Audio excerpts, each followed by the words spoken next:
प्रश्नावली 5.3 question number 9 बोल रहा है किसी एपी के प्रथम 7 पदों का योग 149, सॉरी सिर्फ और सिर्फ 49 है। मतलब 7 पदों का योग कितना दे दिया? 49 दे दिया है। और देखो बाबू क्या दिया है, बोल रहा है 17 पदों का योग 289 है। एस 17 बराबर दे दिया है 289। अच्छा जैसे तुम लोग को बोलता था दूसरा पद 5 है, तुम लोग लिखता था क्या A2 बराबर 5, 8वां पद 9 है A8 बराबर 9, इस तरह लिखता था कि नहीं?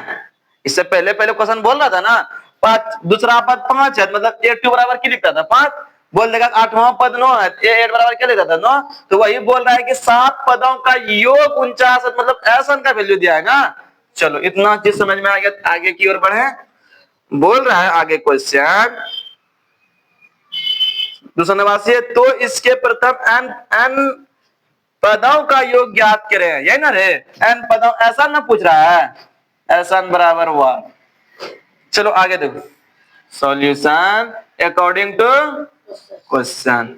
देखो S7 बराबर दे दिया 49, तो इसे हम लोग लिख सकते हैं Sn बराबर n/2 2a plus n-1 into D.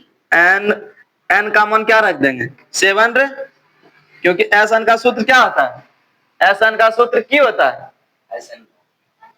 Sn का सूत्र होता है n/2 2a plus n-1 into D. तो n का मान कितना है 7, उसके नीचे 2 दे दो, क्योंकि सूत्र में होता है 2a प्लस n का मान 7, 7 - 1 इंटू डी बराबर कितना 49।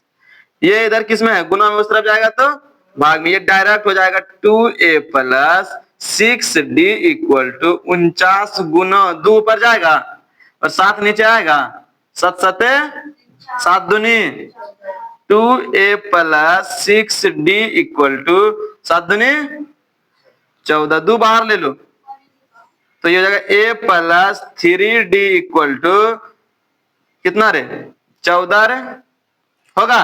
अच्छा ये इधर किसमें है गुना में, उधर जाएगा तो a plus 3d equal to 14/2, 2 7 a plus दिख रहा है ना 3d बराबर 7, समीकरण हो गया कितना 1 मान लो, कोई दिक्कत?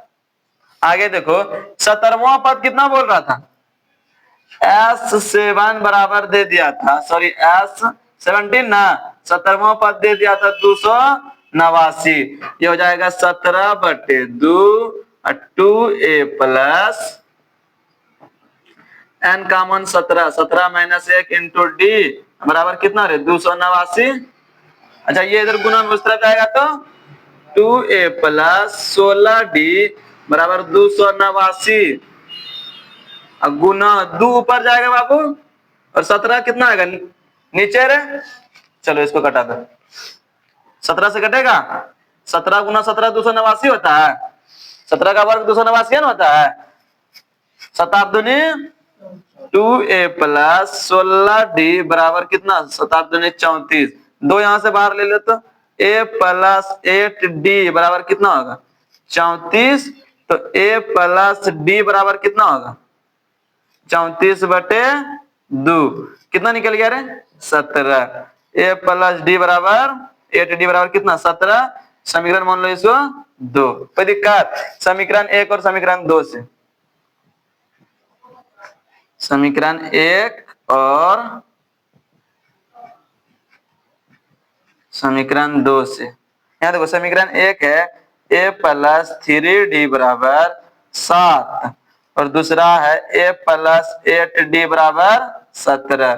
बाबू रे सिंबल और ऑटोमेटिक चेंज कि नहीं, माइनस माइनस माइनस होगा, ये प्लस माइनस गया, 3d में -8d को जोड़ देंगे कितना आएगा -5d आएगा कि नहीं, और यहाँ -10 आएगा, माइनस माइनस 5 है 5, 5 दूनी डी का मान कितना निकल गया 2 निकला, डी का मान समीकरण 1 में रख दो, डी का मान समीकरण 1 में रखने पर, धरने पर, कुछ भी कर दो। समीकरण 1 क्या है बाबू a प्लस 3d बराबर 7, a प्लस 3d बराबर 7। तो हम लोग d का मान निकाले हैं, a को कुछ करेंगे 3 गुना 2 प्लस 7, 3 दूनी 6 बराबर 7, 7 बराबर हो जाए 7 माइनस 6, a का मान कितना निकल गया, 1 निकल गया। अब क्या पूछ रहा था हमसे, योग ना, ऐसा ना पूछ रहा था रे। तो एन बराबर सूत्र क्या होता है, n बटे 2 और 2a plus n minus 1 into D. बोल रहा था कि n पदों का योग ज्ञात कीजिए, ये ना क्वेश्चन बोल रहा था। चलो देखो, n का मान निकालना है और 2a का मान कितना 1 रे, अब प्लस n का मान निकालना है और d का मान कितना निकाले हैं, d का मान 2 ना। यहाँ देखो n बटे 2, 2 एका 2, 2 गुना n, 2n माइनस 2 होगा। देखो प्लस 2 और माइनस 2 कहानी खत्म। तो बच कितना गया हमारे पास, n बटे 2 अब गुना कितना रे 2n रे, 2 से 2 n गुना n कितना आएगा, n गुना n कितना आएगा n स्क्वायर, मतलब n पदों का योग पूछ रहा था कितना आ गया n स्क्वायर, ये आंसर हो गया।